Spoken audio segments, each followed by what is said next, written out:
Bien, mais je vous propose de commencer le grand tour de ce midi. Et donc, nous remercions déjà Michel Libert, le docteur Michel Libert, parce que, bon, un urologue, c'est quand même un docteur, hein, Michel, Euh, président du conseil médical il y a maintenant un peu plus de 20 ans. Il a été médecin-chef du site Parc Léopold. Et puis, après ça, il a une formation en coaching orienté vers les risques psychosociaux en s'intéressant particulièrement aux souffrances des soignants, qui est le thème d'aujourd'hui. Et il a un certain nombre d'articles et de livres consacrés à ce sujet.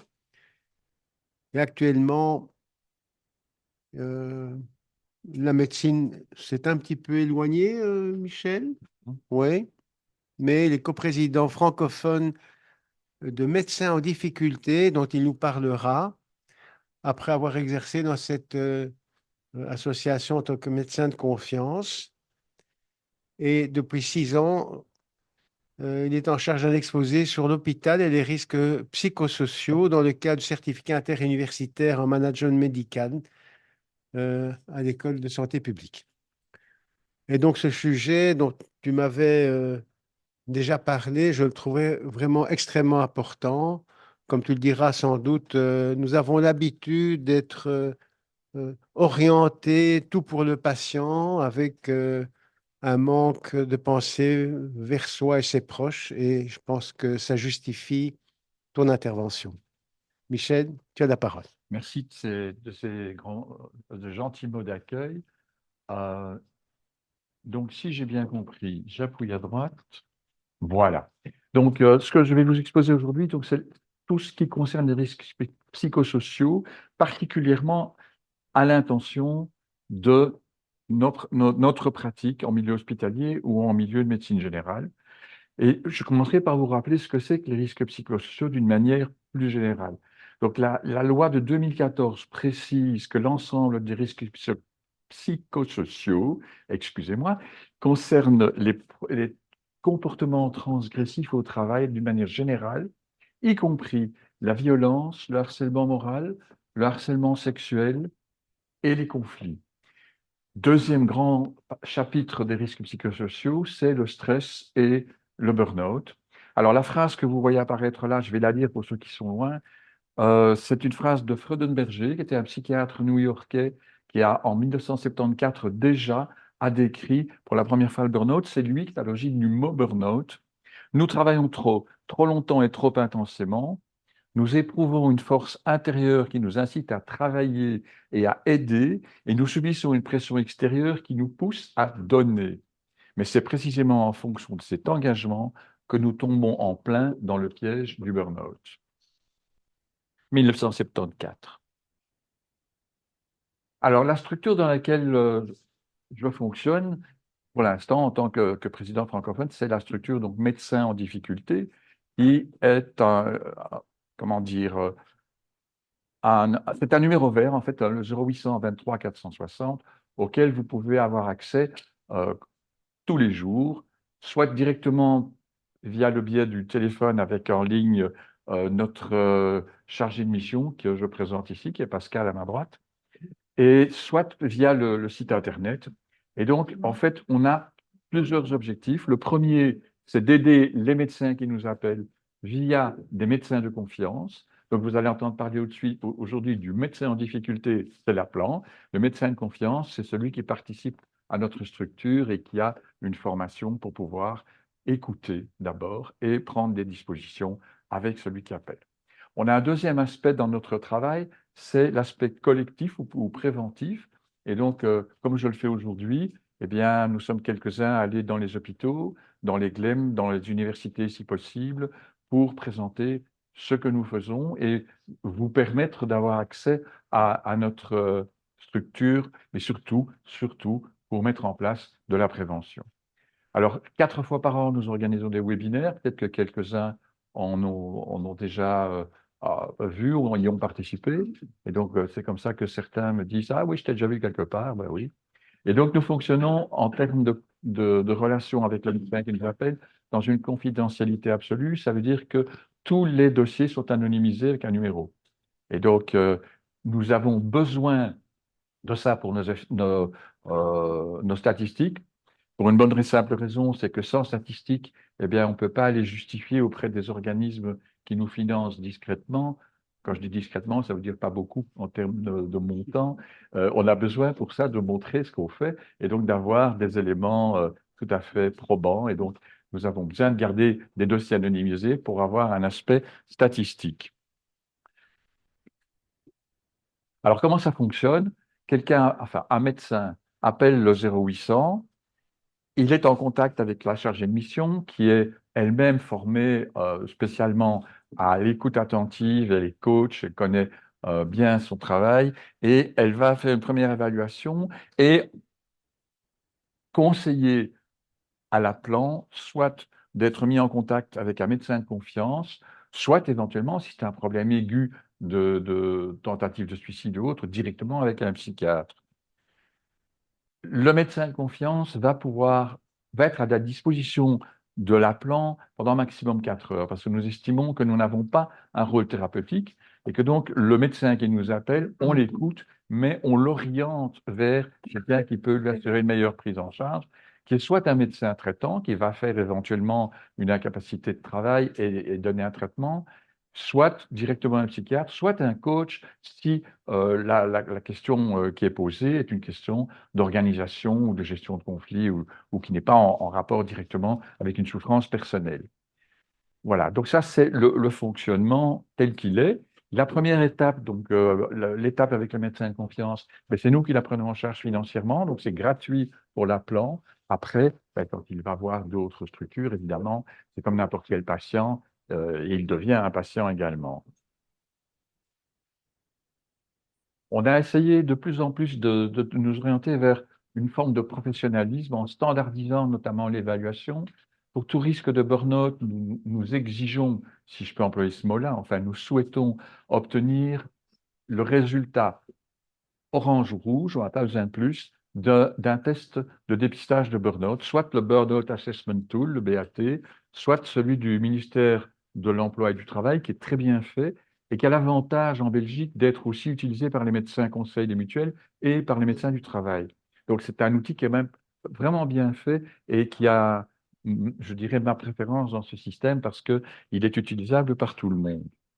Alors, l'écoute active bienveillante, ça consiste essentiellement à faire prendre conscience de ce qui ne va pas et de ce qu'on peut mettre en place pour améliorer les choses. C'est pour ça que je dis, nous, on n'est pas thérapeute, on va souvent déjà soulager par une écoute attentive et plusieurs heures s'il faut, donner des réponses, proposer des solutions, des pistes de solutions, mais nous ne prenons pas en charge l'aspect du traitement. Par contre, comme je vous l'ai dit, nous avons besoin d'avoir un feedback vers, d'une part, l'aspect qualité.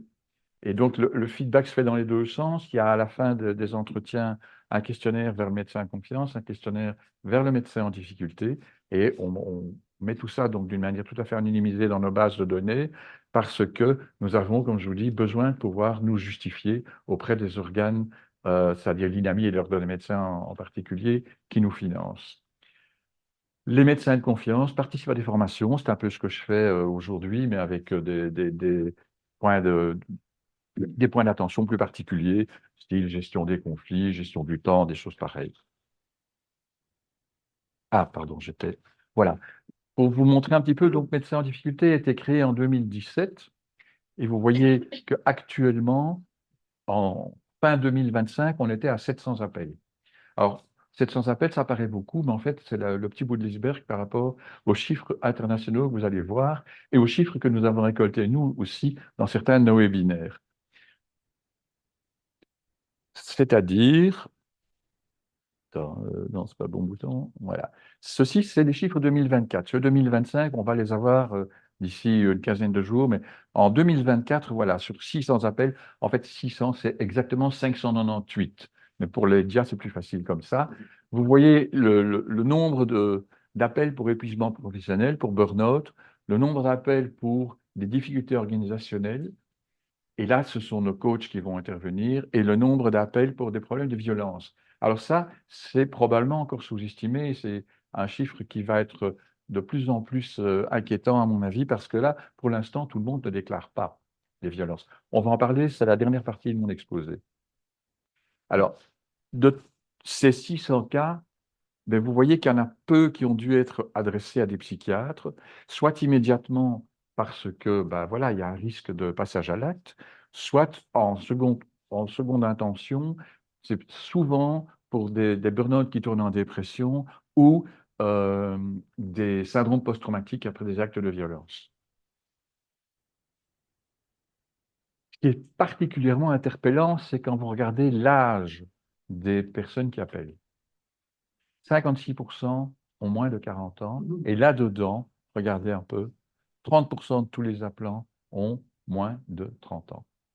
Alors, c'est quelque chose qu'on va retrouver dans la littérature internationale, particulièrement dans la littérature française qui est fort documentée parce qu'il y a un esprit de recherche à ce niveau-là.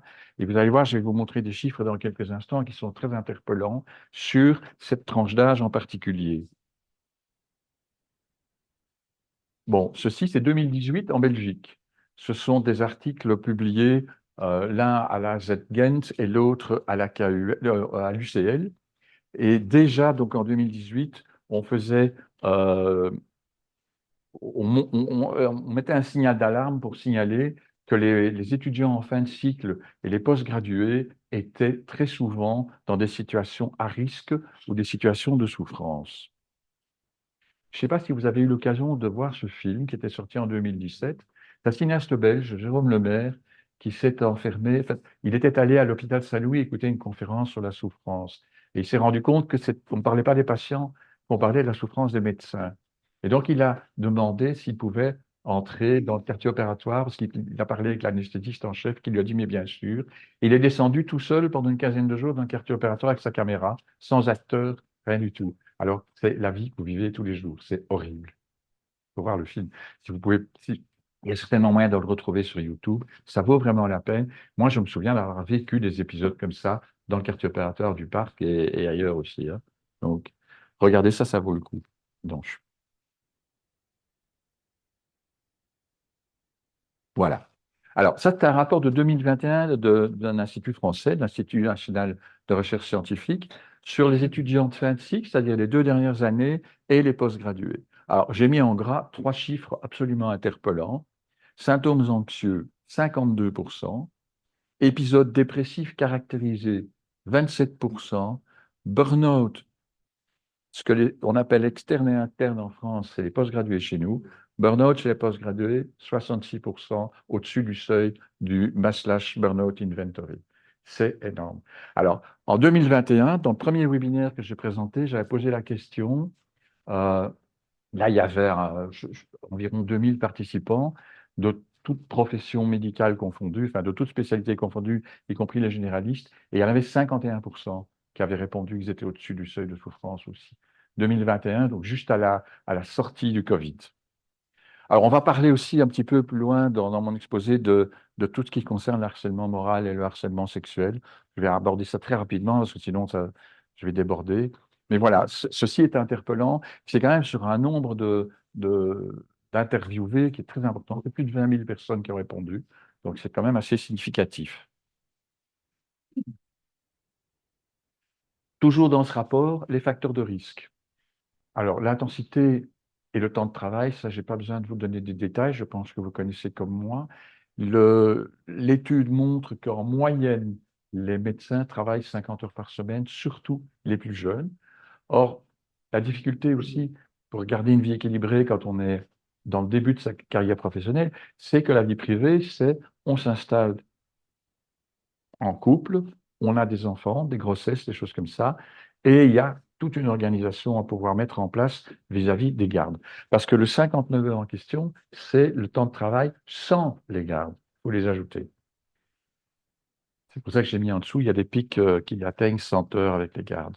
Alors, l'exigence émotionnelle, qu'est-ce qui se passe quand on arrive pour la première fois dans un service de stage? On n'a encore jamais été vraiment confronté à la souffrance et à la mort. Et pour certains, sans préparation, c'est quelque chose de particulièrement difficile à supporter et qui joue évidemment un rôle dans la difficulté à poursuivre son cursus médical. Et vous allez voir dans une étude, il y en a beaucoup qui abandonnent. Le manque d'autonomie, ben, c'est un peu ce qui était signalé euh, par les PG, mais aussi dans la mesure où ils se sentent parfois trop autonomes et livrés à eux-mêmes dans des situations qu'ils n'ont pas encore vraiment l'habitude de gérer. Et donc, ça génère un stress très important. Les professionnels sont indispensables au système de soins et ils sont en sous-nombre, que ce soit les médecins, les infirmiers ou toutes les autres spécialités qui travaillent dans les soins. L'OMS prévoit que dans 4 ans, en 2030, il va manquer 4 100 000 soignants dans l'Europe. On est un peu en tête. Avec la France, on est très mal lotis à ce niveau-là. Alors, les rapports sociaux au travail dégradés, c'est notamment les conflits, les humiliations, toutes ces choses-là au sein des équipes. Donc, un travail de formation au leadership, moi, je trouve que ça serait très important. On est un très bon médecin, on devient chef de service. C'est pas pour ça qu'on est un bon gestionnaire et un bon chef d'équipe. Donc, il y a peu de choses à faire pour améliorer tout ça, mais ce serait important. Alors, les conflits de valeurs et l'insécurité, oui, pour les PG qui changent d'hôpital tous les 6 mois, il y a une certaine insécurité. C'est pas forcément facile à vivre.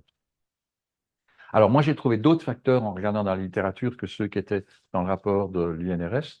Donc, c'est l'image dans les médias, le risque de se retrouver au pilori parce qu'il y a un patient qui se plaint, qui met ça sur les réseaux, c'est quelque chose qui est de plus en plus fréquent.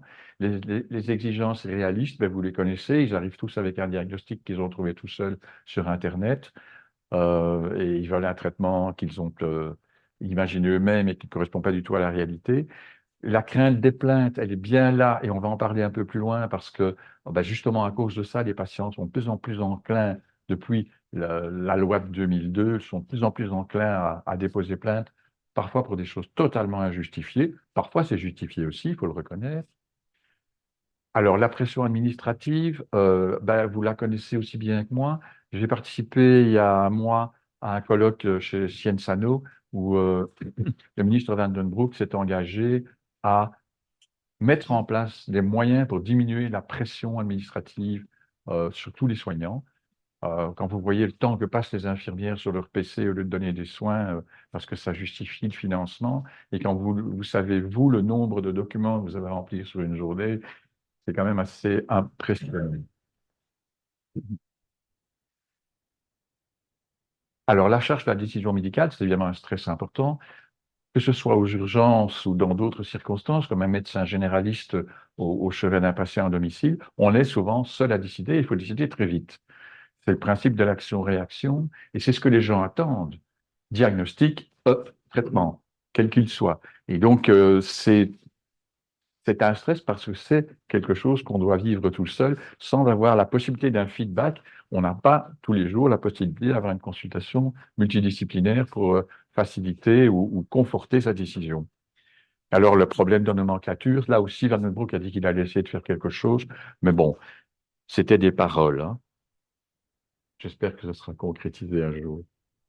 Alors, 2 autres études françaises aussi, et c'est à peu près le même genre de chiffres que ce que je vous ai montré dans la première. Ce qui est intéressant ici, c'est la dernière ligne, le taux d'abandon moyen à travers 14 études, 13,2%. C'est une étude celle-ci en dessous, c'est une étude de 2024, si je ne me trompe. Oui, 2024. Donc ça, c'est récent, c'est français. Il y a d'autres études, donc ça, c'est un taux moyen, il y a d'autres études qui arrivaient à 20%. Alors, quelques chiffres. En 2007 déjà, donc ça fait presque 20 ans, la France estimait que le coût du stress chronique dans les soins de santé était estimé entre 2 et 3 milliards par an. Il y a une dizaine d'années, Maggie Debloc avait estimé que le coût du burn-out en Belgique général était de l'ordre d'1 milliard. On n'était pas dans les soins de santé en particulier, puis la Belgique, c'est plus petit que la France. Mais donc, c'est vraiment des chiffres très impressionnants en termes financiers. Alors, les médecins, les décès des médecins, 8% sont liés à des suicides, alors que la population en moyenne, c'est 4%, population générale en moyenne, 4%. C'est le double chez les médecins. Donc, le temps moyen de travail, je l'avais déjà expliqué. Alors, un médecin généraliste absent, c'est 20 à 25 consultations par jour, c'est-à-dire plus de 100 par semaine, c'est-à-dire plus de 500 par mois, c'est-à-dire que tout ça, c'est soit à répartir sur les collègues, soit c'est des gens qui ne sont pas soignés. Alors, ce qui est interpellant, ben, la petite phrase en dessous est intéressante aussi, parce que c'est en 2024 que 63% des Français estiment avoir renoncé au moins à un acte médical dans les 5 ans écoulés à cause des délais d'attente trop importants. Et s'il y a des délais d'attente trop importants, ben, c'est tout simplement parce qu'il y a un sous-effectif dans la population médicale. Il y a en France, et on commence comme ça dans la province de Luxembourg aussi, on a vraiment des zones qui sont des déserts médicaux.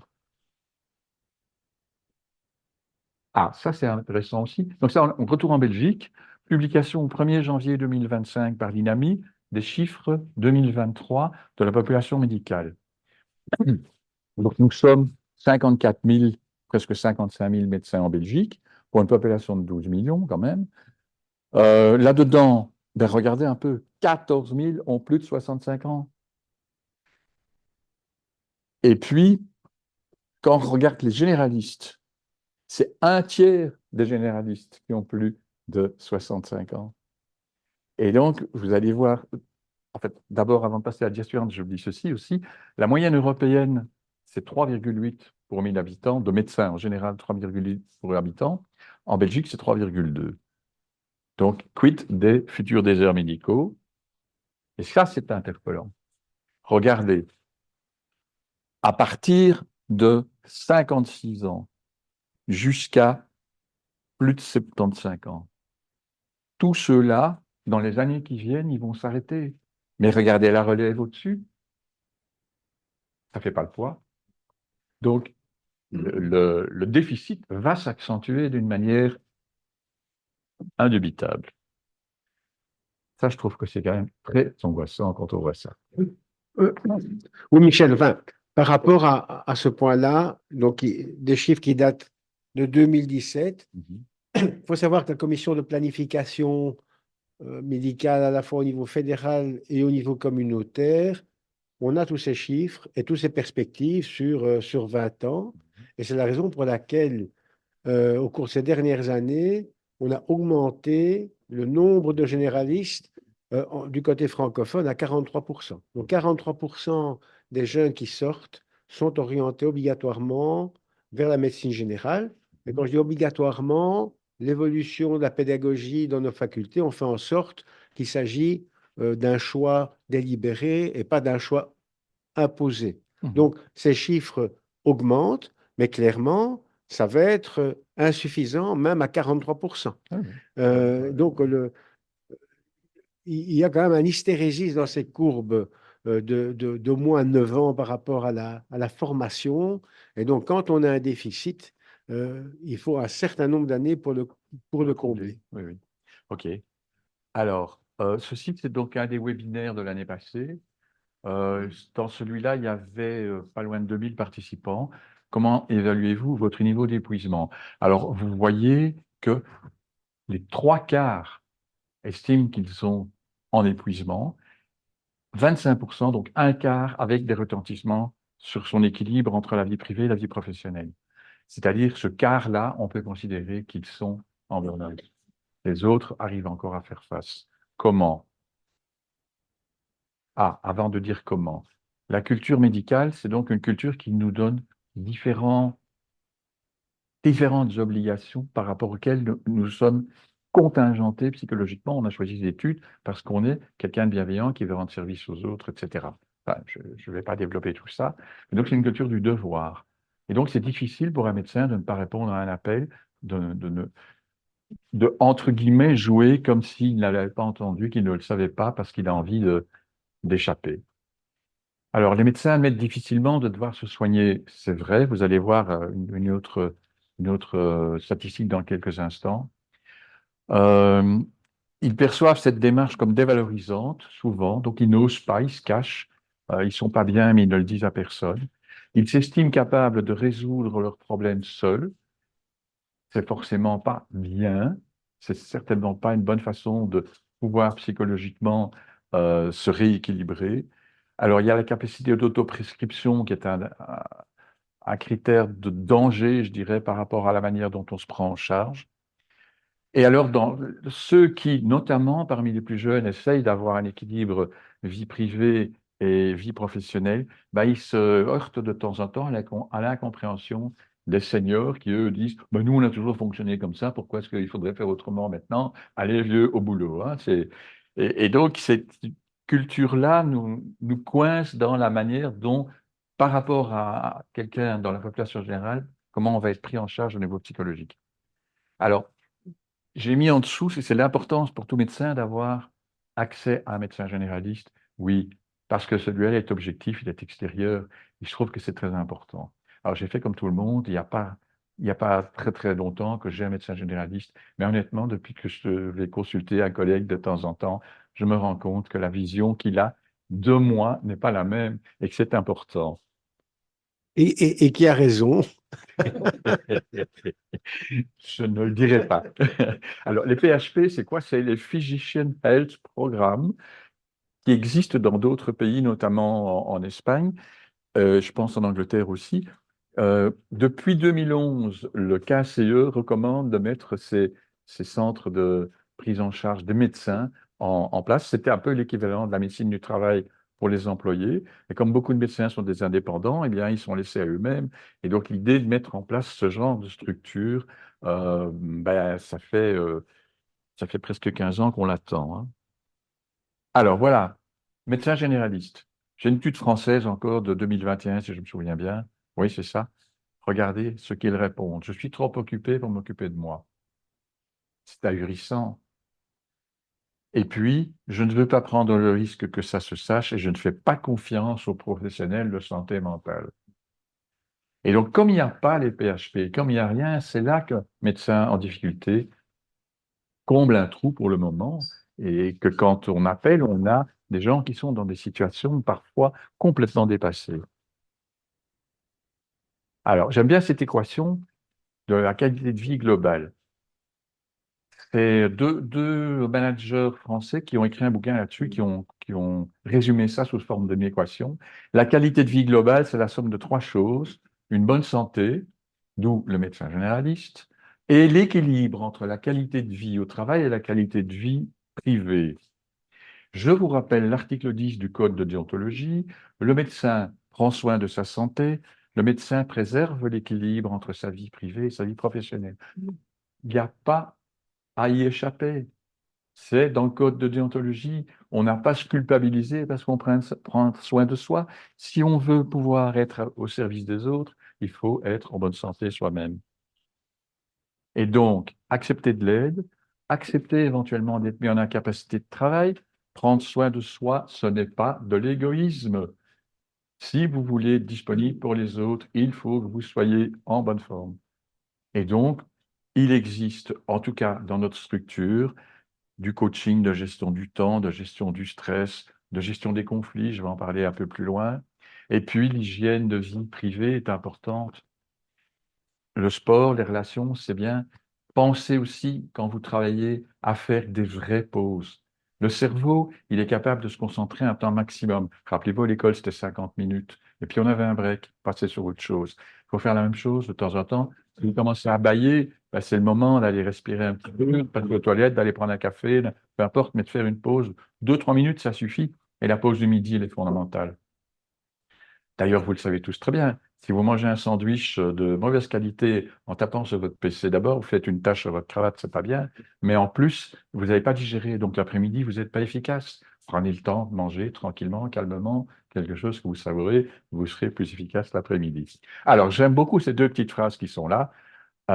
Philippe Lançon, c'était un journaliste Charlie Hebdo qui a passé 1 an à l'hôpital à se faire reconstruire après avoir pris une rafale de mitraillette dans le thorax et dans la figure. Et cette phrase, je l'ai trouvée vraiment comme devant être un mantra pour nous. Les héros ont une mission dont on parle peu, s'économiser. Et puis, je suis un fervent euh, défenseur de Voltaire, et je trouve que la petite phrase en dessous a tout son sens aussi. Alors, ici, toujours dans le même webinaire, que faites-vous pour rester en forme? Pas le temps. De nouveau, ça revient. Un petit peu moins que chez les généralistes, ici, c'est plus global, hein, c'est généraliste, spécialiste, tout confondu. Et donc, beaucoup d'entre nous s'appuient sur les relations. Et je crois qu'effectivement, c'est peut-être ce qu'il y a de plus facile. Le sport, c'est très important aussi, hein. On bouge ses muscles, on fait des endorphines, ça bouge le cerveau, la dopamine, la sérotonine, etc. Vous connaissez ça mieux que moi. Moi, c'est des souvenirs. Vous, c'est vrai. Et alors, j'aime bien insister aussi pour faire des endorphines. Il y a les câlins et les orgasmes. Il ne faut pas oublier ça non plus en passant. Êtes-vous soutenu si nécessaire? Regardez ça. 50% ont un soutien dans leur institution de soins, soit par l'institution elle-même, soit par des collègues, soit par le chef. 25% n'ont pas de soutien. Et le quart qui reste, eh bien, c'est ceux qu'on récupère, nous, quand ils vont pas, ou qui vont chez des psys. Donc, tout ça, c'est Belgique, hein. C'est lors des webinaires ici en Belgique. Alors, évitons les risques psychosociaux. Oui. Formation des managers. Je l'ai dit, on n'est pas forcément un bon leader quand on est un bon médecin. Et donc, les formations devraient être organisées de manière à prévoir des temps d'échange, pouvoir écouter, vraiment conseiller les jeunes qui sont en formation. Faire un feedback, c'est pas n'importe quoi non plus. C'est pas dire euh, tu as un comportement qui ne me convient pas. Un feedback, c'est la qualité du travail. Il faut être factuel. Et pour faire un bon feedback, on commence pas par flinguer quelqu'un en lui disant tout ce que tu as fait, c'est de la. Bref. On commence par dire ce qui va bien. Ça, c'est bien, mais je te suggère d'améliorer ceci. Si tu as un souci, reviens me voir. C'est comme ça qu'on fait un coaching efficace en tant que mentor, c'est-à-dire en tant que celui qui peut donner des conseils à des plus jeunes. Mentor, c'était le professeur que Ulysse avait choisi pour son fils Télémaque. C'est pas pour rien qu'on parle de mentoring. Et donc, c'est du conseil, en fait. Et ça, c'est nous, les aînés, qui pouvons faire ça pour les plus jeunes, avec ce qu'on a accumulé comme expérience. C'est riche, l'expérience. Ce n'est pas que les études et les connaissances. Alors, former les étudiants en risques psychosociaux, de manière à ce qu'ils arrivent dans les hôpitaux ou dans les stages, ou que ce soit, avec une connaissance de ce que c'est et de savoir qu'il y a des risques qu'ils doivent pouvoir gérer et éviter. Le respect du règlement du temps de travail, c'est bien, c'est un souhait pieux, mais je ne sais pas comment on va y arriver, vu la charge. Alors, la visite régulière dans un service de santé au travail, comme je vous l'ai dit, ça n'existe pas encore en Belgique pour les médecins indépendants. Ça existe dans les hôpitaux universitaires puisqu'ils sont employés et donc ils sont soumis à la médecine du travail comme les autres soignants. Et les PHP, je ne sais pas quand ils vont arriver. Donc moi, ce que je vous conseille systématiquement pour le moment, c'est de vous faire suivre au moins une fois par an pour du dépistage. Et puis, s'il y a autre chose, ben voilà, il ne faut pas attendre d'avoir fait un infarctus ou un AIT pour se rendre compte qu'on est fragile. Il faut y aller avant. Et alors, les pratiques extra-professionnelles, ben oui, hein, faut vraiment pouvoir sortir son cerveau de son travail et dormir. Parce que quand on se réveille à 5 heures du matin ou à 4 heures du matin avec des trucs qui ruminent dans la tête, on se lève fatigué et la journée ne sera pas efficace. On va être dans une situation de mal-être, on va être agressif, etc. Et c'est une boule de neige. Ça s'enchaîne comme ça en permanence. Donc, le burn-out, il arrive avec trois facteurs. Un facteur émotionnel, ça, éventuellement, il faut consulter quelqu'un qui est spécialisé là-dedans au niveau psychologique. Il y a les souffrances physiques et il y a tout notre passé. On peut se retrouver dans des situations où on est à la fois avec une personne handicapée dans son ménage, avec une maladie soi-même, avec des difficultés financières, que sais-je, hein. Donc tout ça, c'est le côté extérieur, mais qui doit être pris en charge euh, ben, du côté extérieur par rapport à ce que sont les souffrances organisationnelles, celles sur lesquelles la gestion, le management doit pouvoir avoir prise. Donc la charge de travail, tout ce que j'ai mis là, les critères de motivation, la coexistence, ça c'est important. La coexistence entre les valeurs de la personne et les valeurs de l'entreprise. Bon, dans un hôpital, en principe, on a tous les mêmes valeurs, mais dans d'autres entreprises, ce n'est pas forcément le cas. Notamment, par exemple, dans le milieu pharmaceutique, hein, dans les entreprises pharmaceutiques.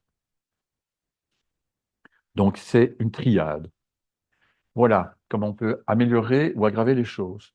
Tout ce qui est à gauche, ça améliore la situation et le confort pendant le travail. Tout ce qui est à droite, ben, ça l'aggrave. Alors, ce qu'on peut vraiment essayer de mettre en place parmi nous ici, c'est la solidarité. La reconnaissance, ben, il ne faut pas trop en attendre, hein. C'est rarement qu'on vous dit merci. Réfléchissez la dernière fois que c'est arrivé. Euh, donc, il faut pouvoir s'en donner soi-même. J'ai fini ma journée, j'ai bien fait ça. Tout ce que j'ai fait, ça a un côté positif. Et je me remercie moi-même. Je me félicite, je me mets une petite médaille, n'importe quoi. C'est ça aussi, la satisfaction au travail, ça dépend aussi énormément de l'environnement. Si on vit dans des conflits, si on vit si on subit un harcèlement, etc., ben, l'inconfort, il est là aussi. Et donc, le sentiment d'utilité, je pense qu'en médecine, on l'a. Et que c'est peut-être celui-là qui nous aide à tenir, même si c'est parfois aussi celui-là qui nous enfonce et on veut en faire.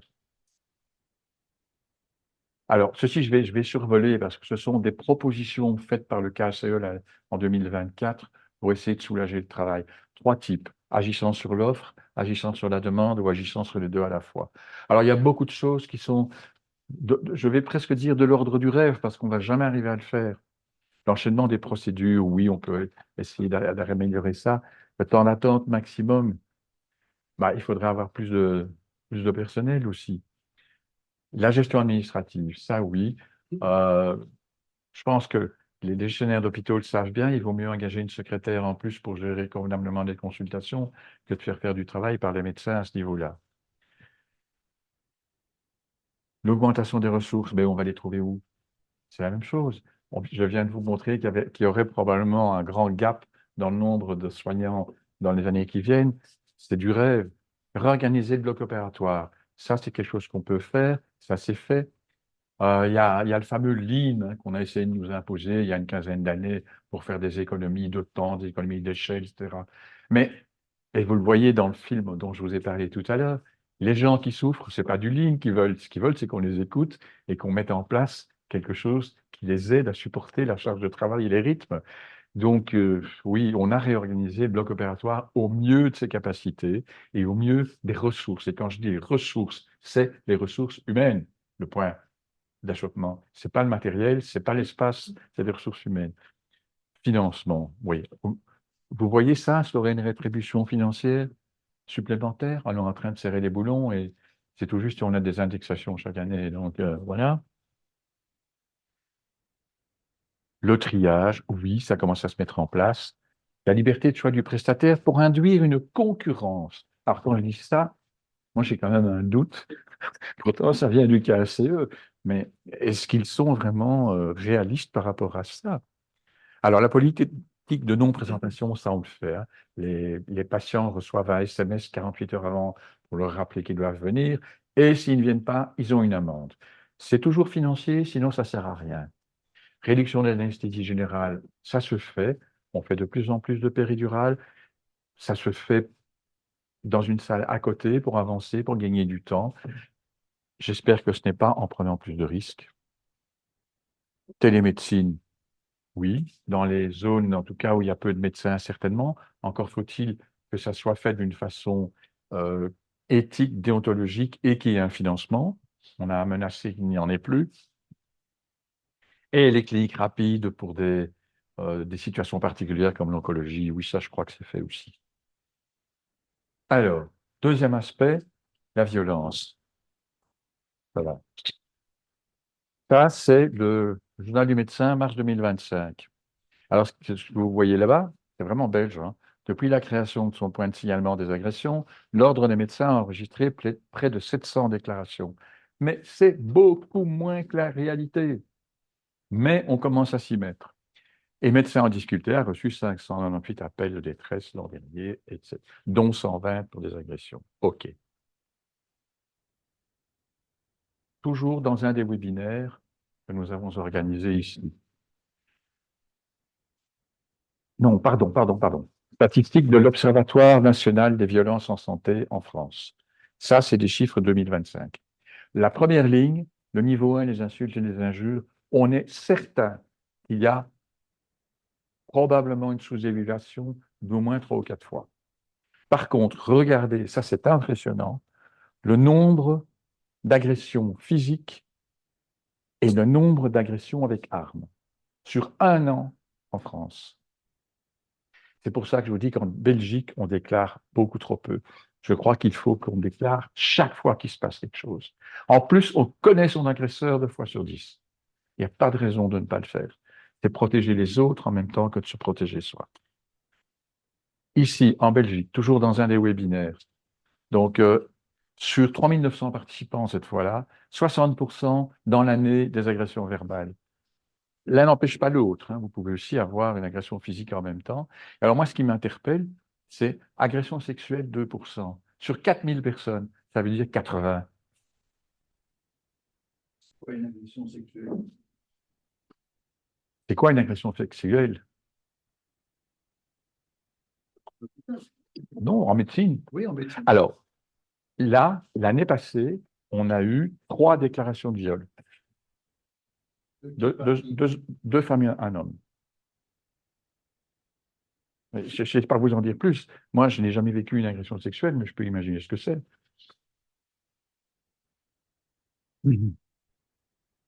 Médecin généraliste, région de Charleroi, une étude de 2019-2020 à l'UCL. Regardez la dernière partie. 532 médecins généralistes de la région du Grand Charleroi. Sentiment de sécurité selon le type de prestation. On passe tout à fait à droite, ce sont les visites de nuit.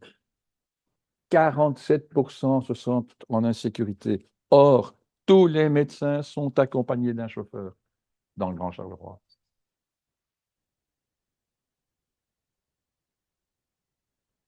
Donc, moi, je vous conseille d'aller voir chaque fois que vous avez quelque chose qui se passe, déclarez-le. Plus on va le déclarer, plus ça va conscientiser le ministère, la police, etc., qu'on a besoin d'être protégé quand ça déborde, et ça déborde tout le temps. Regardez les soignants qui se font agresser le 31 janvier, le 31 décembre, des choses pareilles. C'est ahurissant.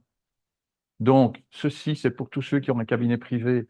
Consultez cette brochure, elle est très bien faite. Elle est téléchargeable. Comme ça, c'est la photo sur Internet. Vous le téléchargez là, c'est plein de bons conseils sur la manière d'organiser et de gérer une consultation dans un secteur privé. Alors, Attends, pas. Attends. Ah, patient. Donc là, ce qu'on déclare, c'est patient médecin, c'est pas médecin, c'est pas des non, agressions. non, c'est patient. Patient médecin. Patient ou Ok. famille. Patient ou famille. Ok, d'accord. Les agressions de médecins, il y en a aussi, effectivement, entre médecins. Alors, le harcèlement, justement, j'y arrive. La définition de nouveau dans la législation de 2014, c'est l'ensemble des comportements hostiles manifestés par une ou plusieurs personnes de manière répétitive, consciemment ou non. C'est là qu'il y a peut-être un piège à l'égard de la personne qui en est victime et qui vise à la blesser, la culpabiliser, la déconsidérer, l'isoler ou l'exclure. Ça, c'est la définition telle qu'elle est dans la loi. Alors, vous aviez vu tout à l'heure, hein, dans la statistique de l'INRS, 14% de harcèlement moral, 22% de harcèlement sexuel, donc dans cette grande étude française. Les causes sont multiples, entre autres, jalousie, ambition, altérité, homophobie, des choses pareilles, religion, race, tout est bon, hein. Et donc, il y a le caractère chronique qui est là, hein, on dit bien c'est répétitif. Donc, c'est quelqu'un qui, dans son environnement de travail, se sent de plus en plus mal, de plus en plus rejeté. On lui coupe la parole, on ne l'écoute pas, on ne prend pas son avis, des choses pareilles. Alors, suite à tout ça, vous savez que la loi du patient de 2002 a généré un sentiment de la part de certains de pouvoir, de puissance, de dire, bah, moi, je ne suis pas d'accord avec ce que le médecin m'a dit, je porte plainte. Bon, alors, dans le webinaire de celui où il y avait 3900 participants au début de l'année passée, la question a été posée, comment voyez-vous la gestion des agressions verbales et autres et des plaintes que vous estimez non justifiées, les agressions donc vis-à-vis du médecin. Donc, voir la chose à l'envers. Pas un patient qui porte plainte parce qu'il n'est pas content de son médecin, mais comment est-ce qu'un médecin pourrait porter plainte contre un patient qui l'agresse ou qui est impoli ou des choses comme ça. Et donc, Madame Scad, qui est une spécialiste de la chose à l'hôpital au CHU de Lausanne, nous disait, non, nous a posé la question et 84% des répondants ont dit oui, ce serait intéressant de pouvoir faire de la médiation dans l'autre sens que ce qu'on fait d'habitude. C'est-à-dire qu'on pourrait être nous plaignants et pas le patient uniquement. Et donc, Madame Scad disait qu'en hospitalisation, un patient, sur une hospitalisation de 3-4 jours, un patient rencontre une trentaine de soignants. Donc, vous ne pouvez pas aller blâmer quelqu'un en lui disant, t'as vu ce que tu viens de faire là-bas? Non, c'est l'ensemble, c'est le système qui est comme ça. On ne peut pas se contenter d'aller culpabiliser quelqu'un alors que c'est l'ensemble du système qui fait que c'est arrivé. Il y avait dans une présentation qui a été faite à l'Université de Liège en 2024. Ils avaient invité un pilote de Air France spécialisé dans la sécurité qui expliquait bien que tout le problème crucial, c'est la communication. Que notre cerveau gère instantanément les choses qui ne vont pas, mieux que les appareils automatiques, que l'intelligence artificielle qu'il y a dans les avions. Et il nous dit au quartier opératoire, ça doit être la même chose. C'est la communication qui va faire que les choses vont aller bien, et c'est le manque de communication qui fait qu'il y a des choses qui foirent. Exemple, si on ne fait pas la checklist et qu'on laisse passer une erreur de dossier médical ou de poche de sang ou de n'importe quoi, ou de côté opéré, c'est un problème de communication. C'est notre responsabilité. Je vais en parler un petit peu plus loin avec un peu plus de détails. Je vais y aller vite maintenant. Donc, prévention des risques et des plaintes, justement, j'y arrive. Réduire les risques, c'est faire la checklist, effectivement, dans le bloc opératoire. Jamais aucun d'entre nous n'accepterait de monter dans un avion dont le pilote n'a pas fait sa checklist. Là, c'est pareil. C'est comme ça qu'il y a encore de temps en temps des erreurs de patients ou des compresses qu'on a oubliées ou des choses pareilles. Donc, il faut vraiment être très attentif à tout ça. Et donc, c'est ce que le pilote expliquait. Voilà. En consultation, vous avez quelque chose de délicat à annoncer, un diagnostic de cancer, par exemple, ou un traitement très complexe à mettre en route. Les gens, quand vous leur annoncez ça, ils sont sidérés. Vous avez prononcé le mot cancer, il n'y a plus rien qui entre. Donc, reconvoquez-le quelques jours plus tard avec une personne en qui il a confiance, son conjoint, un de ses enfants, peu importe, et réexpliquez tout à ce moment-là et répondez à toutes les questions. Et idéalement, lorsqu'il est venu et qu'il a reçu ce fameux diagnostic où il n'a rien entendu, moi, je trouve que l'information de ce genre-ci, ça passe très bien. Là, c'est j'annonce un cancer de la prostate à quelqu'un. Bon, l'urologue refait surface, on peut pas, il fait. Je lui remets ce genre de truc en lui expliquant les points les principaux, mais il n'a rien entendu. Il va avec lui, il va avec ce document chez lui à la maison, il en reparle, et il revient avec la personne à qui on a parlé, et on commence à détailler, expliquer et à rassurer. Je pense que la bonne communication de ce genre, ça prend du temps, mais ça évite énormément de malentendus et donc énormément de plaintes en aval. Je vous conseille de faire ce genre de choses. C'est du mind mapping. Vous avez des programmes gratuits. Celui-ci, c'est Xmind. C'est très facile à utiliser. Alors, quand il y a une erreur, les erreurs, il y en a toujours. Et c'est souvent, comme j'ai dit, des enchaînements. Quand il y a un incident, faites la différence. Ce n'est pas une faute. Et ça, c'est évidemment, les juristes font évidemment la différence. Une erreur, c'est un enchaînement de choses qui aboutit à une erreur. Une faute, là, il y a, je vais dire un caractère volontaire, c'est pas forcément volontaire, mais il y a quelque chose qui dépend de vous que vous pouvez arranger directement. C'est des problèmes d'imprévoyance, c'est des problèmes de manque de qualification. Je me lance dans un truc et je ne sais pas le faire. Des choses pareilles, des prises de risques. La checklist qui n'est pas faite, si elle n'est pas correctement faite au dossier, signé par le chirurgien et l'anesthésiste, c'est la première chose que l'assurance va aller voir. Est-ce qu'ils ont fait correctement leur boulot au départ? Donc, c'est fondamental. Et donc, c'est une faute s'il n'y est pas. Donc, si c'est une faute, ça devient pénal.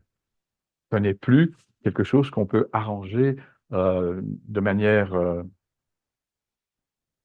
consensuelle, je vais dire. Alors, toujours dans le travail de Mme Scad, quand des patients s'adressent au service de médiation pour se plaindre d'un médecin, avec dans 48% des cas, les explications apaise et la plainte elle disparaît. Dans 42%, ce sont les excuses qui jouent le même rôle. Et dans 10% seulement, finalement, il y a des poursuites. Donc, ça vaut vraiment la peine de donner beaucoup d'explications aux gens. Et quand vous dites je m'excuse, non, moi, oui, une erreur, c'est pas je m'excuse. Une erreur, c'est voilà, je vous explique ce qui s'est passé, qui a amené à la chose. Je regrette infiniment que ça vous soit arrivé et je compatis sincèrement. Il ne faut pas se mettre à plat non plus. Mais si c'est une faute, là, vous êtes impardonnable. Donc, évitez les fautes, s'il vous plaît. Parce que quand on peut discuter au service de médiation ou avec la personne de confiance ou avec le directeur médical ou n'importe qui, l'objectif, c'est une conciliation. Et souvent, ça marche. Ça prend parfois un peu de temps, mais ça marche grâce aux explications. Et la procédure s'arrête lorsqu'on a obtenu un résultat ou lorsque la personne ne veut rien entendre et passe à ce moment-là dans la procédure formelle. C'est-à-dire que là, on va à l'extérieur, vers un service externe de prévention genre Securex, Mensura, enfin tous ceux qui ont ce genre de- d'attribution. Les modalités sont définies par le SPF et là, vous allez au tribunal du travail ou au pénal carrément parce que la procédure ne peut pas être interrompue. La plainte a été déposée, pas de marche arrière. Pourquoi? Pour éviter qu'il y ait des risques d'intimidation de la personne qui va retirer sa plainte parce qu'elle a peur d'autre chose. Donc la plainte déposée là, elle est définitive, hein, donc on va jusqu'au bout et donc on peut se retrouver au pénal. Alors avec les assurances, c'est très compliqué, ça coûte extrêmement cher, etc. Et ça prend énormément de temps. Et sur le plan moral, ça fait très mal. Et quand en plus on passe sur les réseaux, voilà, quand je dis desk, c'est ceci, hein, c'est voilà, un plaignant et mettons un médecin, et moi je suis le troisième en face. Et donc le principe, c'est d'expliquer quel est le problème, d'expliquer qu'on a 1 heure pour le résoudre, que chacun va parler à son tour, que l'autre va se taire et écouter jusqu'au bout. Et là-dedans, il va y avoir des émotions, il va y avoir des ressentis, il va y avoir des rancœurs. Tout ça doit être mis à plat. Et puis on change, c'est l'autre qui parle. Et l'autre, le premier, écoute et il ne peut pas dire un mot non plus. Et petit à petit, on essaye de redescendre et de leur permettre de se parler. Je l'ai utilisé pas mal de fois, cette technique. 1 fois sur 2, ça marche vraiment bien et ça vaut la peine, on est content, tout le monde est content. Quand on se serre la main après, ça vaut le coup. Voilà, si vous avez encore envie de plonger un peu plus là-dedans, ben, j'ai fait ces 2 petites brochures qui sont à votre disposition. Et je vous remercie de votre attention. Merci beaucoup, Michel. Je pense que ceci va donner lieu à une série de commentaires. Arrêtez le partage.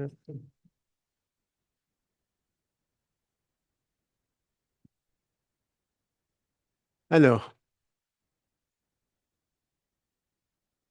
questions, commentaires? Anna-Sophia, je t'envoie le micro.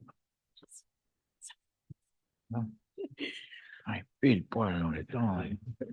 Bonjour Tolibert, merci pour votre exposé. J'ai rejoint les médecins de confiance. J'ai rejoint les médecins de confiance depuis 2021. Je suis en contact souvent avec Pascal Sieni, qui est derrière vous. Et donc, j'avais une petite question par rapport aux données que vous avez présentées par rapport aux médecins. Est-ce que, y compris médecins, dentistes et vétérinaires, parce que j'entends bien que le travail est fait avec ces 3 professionnels. Est-ce que est-ce que les données que vous avez montrées concernant les médecins, y compris médecins vétérinaires et dentistes aussi? Non, c'est Non. médecin. Médecin. Ok. Ouais. D'accord. Sauf quand j'ai parlé de Cienzano, là, c'est 35 000 répondants, toutes professions de soins confondues. D'ailleurs, je pense que je l'ai pas dit. Donc, j'étais chez Cienzano il y a un mois où un des chercheurs a montré, ah oui, je vois que je ne suis plus dessus, a montré les chiffres d'une étude qu'ils avaient lancée en 2024 où ils avaient interrogé 35 000 membres de l'entité soins. Donc, il y avait des médecins, des infirmiers, des kinés, des logopèdes, des pharmaciens et des assistants sociaux. Et donc, sur ces 35 000, il y avait 41% de gens qui s'estimaient en burn-out. Voilà. Mais donc, les médecins vétérinaires, on les a approchés à un moment et c'est dramatique pour eux aussi. J'ai vu des chiffres. Eux aussi subissent, mais c'est surtout de la violence, des refus de paiement, des choses comme ça. Mais les médecins vétérinaires souffrent beaucoup aussi, effectivement. Et il y en a aussi beaucoup qui abandonnent le métier, Ils peuvent se faire mordre, eux. éventuellement. Attends. Dans une de tes premières dias, tu as montré, je ne sais plus à propos de quoi il s'agissait, mais tu as marqué dépendance. Dépendance. Oui, dans une des toutes premières dias que tu as Oui. faites, il est marqué dépendance. Assuétude. Voilà, le médecin qui se drogue ou qui... Oui. Ah oui, d'accord. Mais aux médicaments surtout. Au médicament, Oui. d'accord. Aux médicaments et à l'alcool. Hein. Oui. Donc, il y a une statistique du FNRS qui montre, je crois que c'est du FNRS, qui montre que 15% des accidents euh, de soins sont des accidents liés à la consommation d'alcool. Et autant d'accidents sont liés au fait qu'on interrompt les gens pendant qu'ils travaillent. Les infirmiers, par exemple, dans un service de chirurgie où il y a 10-12 chirurgiens différents qui se présentent tous à une heure différente pour faire leur tour et qui sont pressés, etc., les infirmiers abandonnent une tâche et c'est une tâche qui n'est pas compliquée, qui n'est pas complétée ou qui est mal faite. Et donc ça aussi, c'est un vrai problème. Il faut essayer de se coordonner par rapport au travail des infirmiers. Très important. J'étais un peu surpris dans toutes les données que tu as montrées, on ne fait pas apparaître une éventuelle différence de genre. Autrement dit, que ce soit du côté des candidats spécialistes ou des médecins, est-ce qu'il y a une différence entre les hommes et les femmes? Il y en a une. Dans notre expérience, on est à plus de 60% de femmes et un peu moins de 40% d'hommes qui nous appellent pour des problèmes de burn-out. Et c'est essentiellement aussi lié à la vie privée, à la charge de la vie privée, qui continue à être quand même très différente. Voilà, oui. Maintenant, par rapport au temps de travail, donc je jouais en moyenne 59 heures.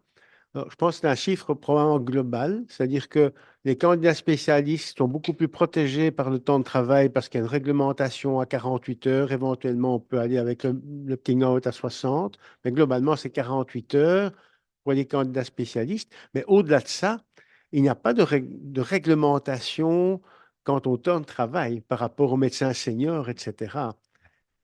Euh, la statistique que j'ai montrée à 59 heures par semaine, c'est une statistique qui a été faite globalement, mais dans l'étude, ils expriment que les PG sont les plus à risque à ce niveau-là, parce qu'il faut ajouter la pression des travaux scientifiques, pas la pression, le temps qu'il faut consacrer aux travaux scientifiques, le temps qu'il faut consacrer aux gardes, qui n'est pas compris dans les 59 heures. Ça, c'est ce que j'ai trouvé dans la littérature. Mais je Oui. pense que c'est souvent la réalité. Attends, alors, oui. Et de toute façon, écoute, j'allais t'interpeller, hein, évidemment. Bon, alors, Non, non, mais j'allais dire, après, les PG, ils n'ont pas trois enfants. Enfin, je veux dire, en général, au début de la carrière, il y a un peu de temps de plus pour le travail scientifique, etc. Alors que j'imagine pour les seniors, il y a toute une famille en plus. Donc, peut-être que la comparaison, enfin, et, et aussi, ben, je sais pas, je pense qu'en tant qu'on est étudiant, il y a moins de... mais tu as l'impression, avec la loi sur le temps de travail, qu'on a quand même beaucoup insisté là-dessus au niveau des associations de PG, tu penses qu'on garde une pression sur un temps de travail qui n'est pas respecté d'une façon générale? Ça, c'est mon avis personnel, hein. Je pense que c'est que c'est respecté. Enfin, moi, j'ai rien à critiquer. Que c'est respecté. Enfin, c'est mon avis. Oui, oui, oui, oui, oui. Donc, je pense qu'il y a, alors, non, je pense qu'il y a je pense qu'il y a une hétérogénéité extrêmement importante par rapport au respect du temps de travail, à la fois en fonction des spécialités et des structures hospitalières. Et donc, et personnellement, j'ai toujours trouvé un petit peu accablant de se retrouver comme ça dans une considération générale, alors que mon impression dans mon environnement immédiat, c'est que le temps de travail était respecté. Alors, Brigitte. Oh, non, d'abord, Brigitte, commentaire. Oui, enfin bon, j'ai eu des PG pendant des années, et je peux te dire qu'il y a des hôpitaux où ça n'est pas respecté. Et que malgré l'interdiction de dépasser en moyenne les 48 heures par semaine, c'est en moyenne, donc il y a des semaines qui sont plus longues, d'autres qui sont plus courtes, ça n'est pas respecté dans tous les hôpitaux. C'est ce que je dis. Alors, c'est extrêmement hétérogène. Et quand, dans ta situation, ce qui était la mienne, on sait que c'est respecté, on se sent quelque part, comment? Un peu agressé en étant un peu dans le même panier des situations où c'est pas respecté. Et donc, je pense qu'il y a une hétérogénéité qui est importante. C'est vrai que certains hôpitaux ne le respectent pas. Et dans certaines spécialités, c'est moins respecté aussi. J'avais juste partagé donc mon expérience personnelle comme médecin de confiance. Tous les appels que je reçois, c'est souvent des jeunes assistantes, femmes en début d'assistanat ou au milieu de leur assistanat. Et c'est souvent le burn-out, l'épuisement et une grande difficulté à équilibrer leur vie professionnelle et leur vie privée. Donc, il y a effectivement une charge énorme du fait d'avoir une famille, des jeunes enfants à la maison. Et donc ça, c'est surtout les jeunes PG que je rencontre lors de mes suivis. Oui, et de ce point de vue-là, je trouve que les chiffres que tu montrais, que finalement les responsables de service n'assurent que pour moins de 10%, ce qui fait partie de leur mission, ou devrait être le premier rempart, où les PG pourraient s'adresser à eux, c'est moins de 10%. Et donc, je pense que probablement, c'est double. D'une part, spontanément, les responsables de stage ne se sentent pas dans cette situation. Et d'autre part, les PG n'ont pas tendance à aller pour des raisons hiérarchiques, se confier aux responsables. Et donc, dans certaines universités, je crois que du côté néerlandophone, probablement plus que du côté francophone, il y avait des structures rigides qui ont été mises en place où il y a des personnes, je dirais, indépendantes qui sont là pour recevoir les plaintes, les doléances, etc., en toute confidentialité, etc. Et donc, j'avais été amené à faire l'audit des différentes universités néerlandophones et je trouvais que c'était beaucoup mieux organisé et structuré que ce n'était du côté francophone. J'ajouterais à ça que dans la statistique que j'ai montrée, il n'y a pas que les hôpitaux, il y a aussi les généralistes, il y a aussi les stagiaires en médecine générale. Donc c'est assez global, mais je pense que ça ne va pas diminuer. Le nombre de patients et le vieillissement de la population d'un côté et la diminution du nombre de médecins de l'autre côté. Moi, ça ne va pas s'arranger. C'est pour ça qu'il faut être vigilant, qu'il faut vous protéger vous-même, qu'il faut ménager votre vie privée, l'équilibre entre les deux et votre santé. Je crois que le message d'aujourd'hui, c'est ça, faites attention à vous. Peut-être, Brigitte, ça fait 2, 3 fois qu'on insiste sur la diminution permanente avec ta position. Qu'est-ce que tu penses pour la suite? Ça va continuer à diminuer ou bien ça va augmenter le nombre de médecins? Écoute, on est en train. Président de la commission de planification fédérale. Écoute, on a progressivement augmenté au cours des années le nombre de médecins qui rentrent ou qui ont droit à un visum en Belgique. On est en train de faire les nouvelles projections et les projections vont toujours à la hausse actuellement. Mais il faut éviter les phénomènes de yo-yo. Et donc, ce qu'on voit parfois quand les politiques s'en mêlent, c'est qu'ils jettent des chiffres qui n'ont aucun sens parce que ce n'est basé sur aucun argument rationnel ni scientifique. Donc, on essaie de rester scientifique et d'y aller progressivement. Mais il y a une augmentation constante. Je voudrais juste ajouter, parce qu'on parle des jeunes femmes avec des enfants en bas âge, c'est souvent l'environnement aussi à la maison, hein. Je veux dire, et le fait que les enfants, même les crèches à l'hôpital, n'ont pas des heures d'ouverture qui, qui sont nécessaires pour pouvoir garder les enfants. Donc, je crois qu'il y a quand même encore énormément de travail de faire de ce côté-là aussi. Et peut-être par rapport aussi, pour revenir sur la problématique de l'augmentation du nombre de médecins, de la formation des médecins, le déficit qui a été accumulé, on ne peut pas le rétablir d'un coup. il y a les capacités de formation qui sont ce qu'elles sont, et donc on ne peut pas brutalement augmenter ces capacités de formation parce que la qualité va diminuer également. Oui, mais quelque chose qu'on peut faire, c'est éviter les 14% qui abandonnent parce qu'ils sont complètement dépassés ou qui se sentent incapables d'assumer les conditions de travail, de la souffrance, de l'émotion, etc.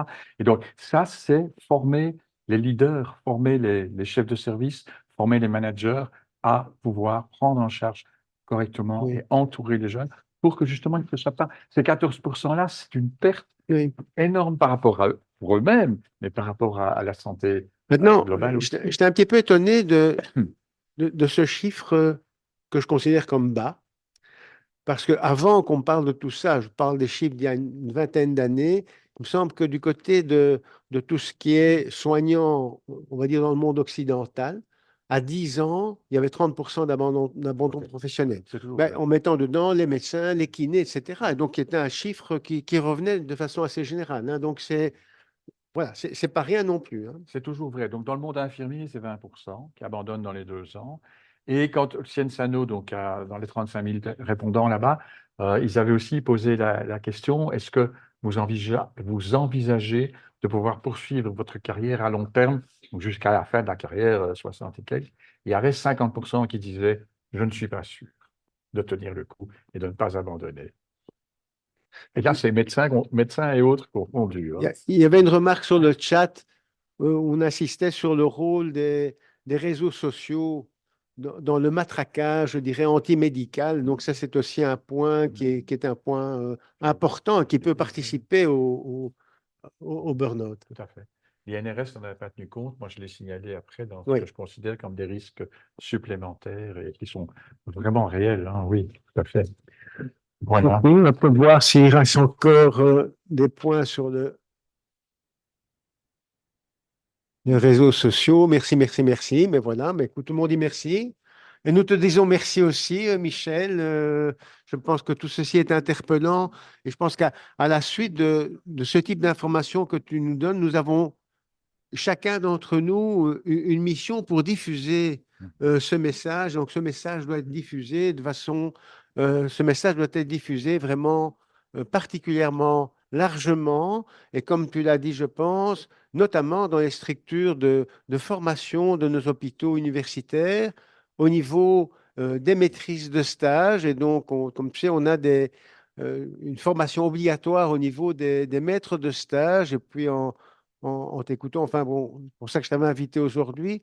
Je pense que peut-être pour la session suivante en septembre, plutôt que de parler de l'intelligence artificielle sur les lieux de travail, ce serait peut-être bien que tu viennes faire moi, je t'en reparlerai. La Ces gestion des conférences, conflits, sur la ouais, gestion du temps. plutôt la Oui. souffrance, l'intelligence artificielle, et donc parler plutôt de l'intelligence naturelle que de l'intelligence Parce que artificielle. c'est l'artificiel, je suis nul. OK, eh bien, merci beaucoup Michel, merci aux intervenants et à la semaine prochaine.